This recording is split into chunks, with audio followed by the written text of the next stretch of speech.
The now former Armed Forces Minister is leaving office with a warning. Speaking at his home in Somerset, James Heappey says the UK must be better prepared for war at a time of growing threats. He also supports an idea by French President Emmanuel Macron to put Western troops on the ground in Ukraine. I think you've got to be careful about how you do it. I think definitely nowhere near a combat zone. I think you've got to be very, very careful not to make it into a Russo-NATO war. But I do think it is worth exploring what, in the sort of deeper, in the depth of Ukraine, the donor community could do. Maybe sort of British troops training, that kind of thing. Well, I think it's worth considering. The threat posed to Europe by Vladimir Putin's war in Ukraine is one reason why this MP is raising the alarm about Britain's ability to defend itself as part of NATO. Russia has mobilised its entire economy. It will grow its armed forces significantly. If Ukraine grinds to a stalemate and we end up with a sort of Cold War on broadly the current lines, or, heaven forbid, he is successful in Ukraine, then I think actually we might be in a situation where NATO's numerical superiority rapidly starts to be caught up with.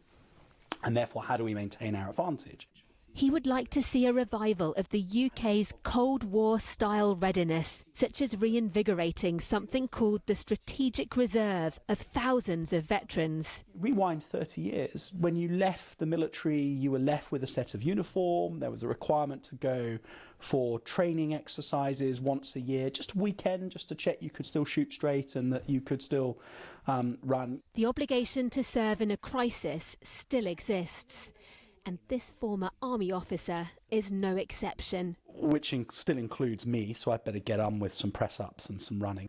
Reviving contact with this group of veterans is something defence chiefs are exploring. Has it happened? Like, have they actually contacted all the strategic reserve? No. And why not?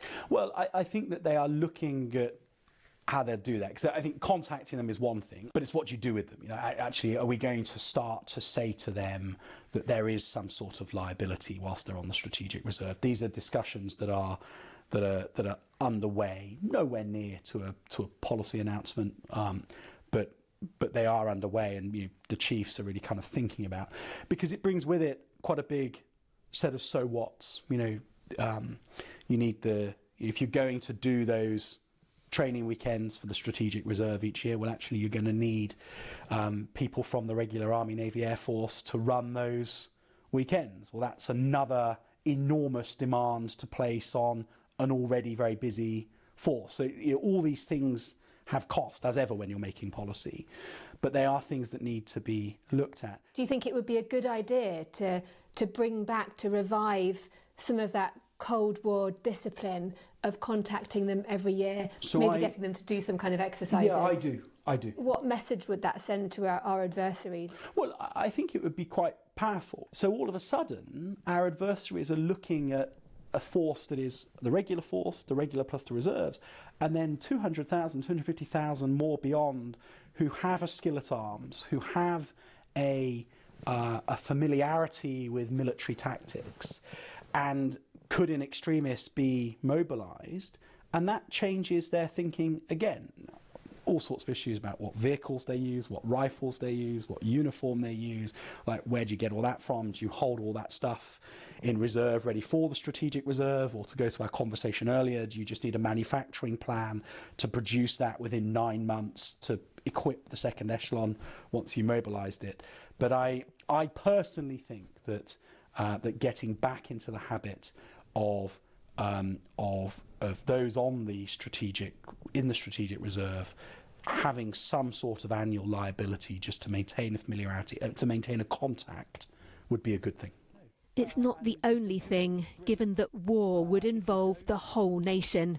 I just think our strategic resilience, our ability to feed ourselves, our access to energy, our ability to keep critical industries supplied with resources that they need, and crucially, if the situation is a war, maintaining the defence industrial base and its capacity to supply our armed forces, is just something to think through. And all it really requires, a lot of this stuff is not stuff that you actually have to do in peacetime. It's just stuff you have to have a plan to do in the transition to war and in war.